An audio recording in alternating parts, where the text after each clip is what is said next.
एक और बड़ी खबर पुणे से है, जहां के तालाब मस्जिद के करीब दीवार गिरने से 16 मजदूर हलाक हो गए हैं, जबकि कुछ लोग जख्मी हुए हैं। मलबे से 3 अफराद को बाहिफाजत बाहर निकाल लिया गया है। राहत बचाव का काम लगातार जारी है। हादसा तकरीबन 2 बजे तेज बारिश की वजह से पेश आया। बताया जा रहा है कि ये मजदूर दीवार से मुत्तसिल रिहायशी सोसाइटी की तामीर के लिए वहां रह रहे थे।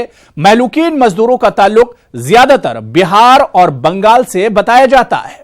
एक कोंडवा बुजुर्ग नाम का जगह है, हवेली तालुका पुणे शहर के अंदर है।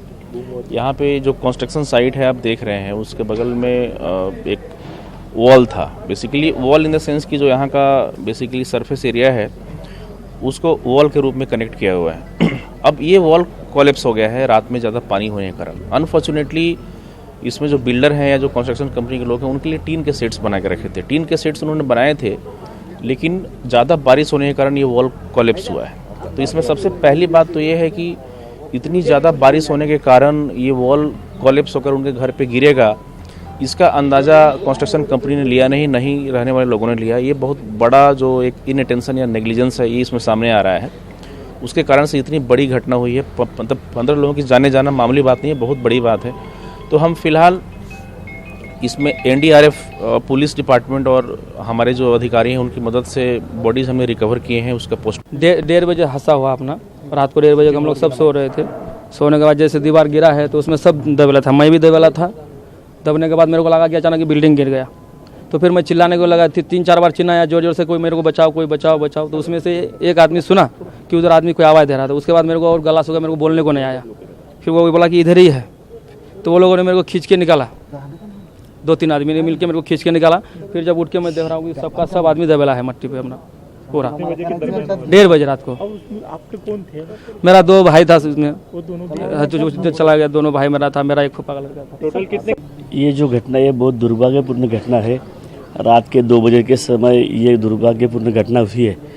यहाँ पे हमारा मजदूर कैंप लगाया था, उस पर दीवार गिरने की वजह से 15 मजदूर और बालक या महिलाओं की यहाँ पे दुर्भाग्यपूर्ण मौत हो चुकी है। मैं इस घटना का बहुत निंदा करता हूँ, लेकिन इस घटने का जो जिम्मेदार है वो जिम्मेदार पर कड़ी से कड़ी कार्रवाई हो जाएगी। पुणे के मेयर, पुणे के पीएमसी के आयुक्त, उनसे मेरी बात हो चुकी है। पुणे के पालक मंत्री सम्माननीय चंद्रकांत पाटिल वो भी यहाँ आ रहे। हम इस घटना को जो जिम्मेदार है उन पर कड़ी कार्रवाई करने की मांग हमने करवाई है।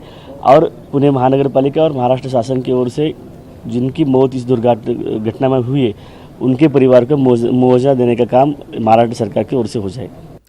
चलिए, इस खबर पर और अपडेट लेंगे। पुणे से हमारे नुमाइंदे अविनाश हमारे साथ फोन लाइन पर जुड़े हुए हैं। अविनाश, जो रेस्क्यू ऑपरेशन चल रहा था इस दीवार गिरने के बाद, रात 2 बजे से ही यह रेस्क्यू ऑपरेशन चल रहा था, इस वक्त अपडेट क्या कुछ है अविनाश? अभी भी रेस्क्यू ऑपरेशन चालू ही है। अभी जो पुणे के पालक मंत्री है वो अभी घटनास्थल पर आने के लिए निकल चुके हैं। और ये जो पूरे 15 लोगों की मौत हुई है ये करीबन बिहार और वेस्ट बंगाल के रहने वाले बताया जा रहा है। अभी रेस्क्यू का पूरा काम हुआ नहीं है, लेकिन अभी रेस्क्यू का काम शुरू है। और कल शाम करीबन 6-7 बजे से पुणे और आसपास के एरिया में बारिश चालू है। और घटना बारिश के कारण ही हुई है, ऐसा सामने आ रहा है। बिल्कुल। अविनाश, क्या अभी भी उस दीवार के नीचे लोग दबे हो सकते हैं? एडमिनिस्ट्रेशन का क्या कुछ कहना है? जी, रेस्क्यू का काम तो अभी शुरू है और ये जो मृतक का आंकड़ा है शायद बढ़ने का भी संभावना है, लेकिन अभी पूरा काम हुआ नहीं है। पूरा काम होने के बाद शायद इसमें और एक नंबर बढ़ सकती है। बिल्कुल। अविनाश, एक चीज और समझना चाहेंगे कि आखिर ये गरीब लोग, ये मजदूर, इनकी जानों का जिम्मेदार कौन है जिस तरह से ये लोग मारे गए हैं? सवाल ये उठ रहा है कि जब मौसम खराब था, बारिश हो रही थी, तो उन्हें शेड के नीचे आखिर क्यों रखा गया? इसके लिए जिम्मेदार इंतजामिया किसे मान रहा है?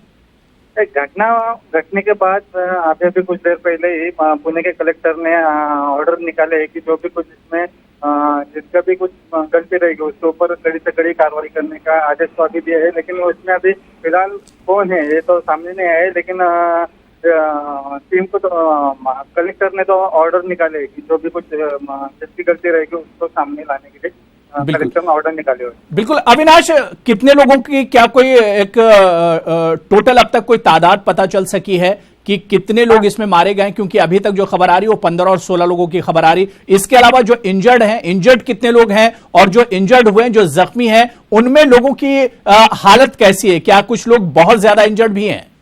अभी तक जानकारी के अनुसार करीबन 16 लोगों की मौत हुई है और करीबन 2 लोग घायल हुए हैं। जो जिनकी मौत हुई है उनमें 2 छोटे बच्चे का भी समावेश है और जो इंजर्ड हुए वो भारी मात्रा में वो इंजर्ड हुए हैं। उनको तो सरकारी अस्पताल में दाखिल कर दिया गया है और 16 लोगों का आंकड़ा अभी तक सामने आ रहा है। बिल्कुल अविनाश, मेरा एक आखिरी सवाल कि ये रेस्क्यू ऑपरेशन कितनी देर और चल सकता है? करीबन और 2 घंटे तक ये रेस्क्यू ऑपरेशन चलेगा। चलिए, बहुत बहुत शुक्रिया अविनाश, आप नजर बनाए रखिए। तो एक बड़ा हादसा पुणे में पेश आया है जहां पर दीवार गिरने से 16 मजदूरों की हलाकत हुई है। तेज बारिश हो रही थी, तकरीबन रात 1:30 से 2 बजे के बीच में यह बड़ा हादसा पेश आया। दीवार गिरी और इस दीवार में 16 मजदूर दबकर हलाक हो गए। 2 की हालत नाजुक बताई जा रही है, जिन्हें अस्पताल में भर्ती कराया गया है। मरने वालों में 2 बच्चे भी शामिल है। हालांकि अब इंतजामिया जांच पड़ताल में लगा हुआ है कि आखिर इसके लिए जिम्मेदार कौन है। जब मौसम खराब था, लगातार तेज बारिश हो रही थी, तो इन मजदूरों को एक शेड और दीवार के साए में क्यों रखा गया?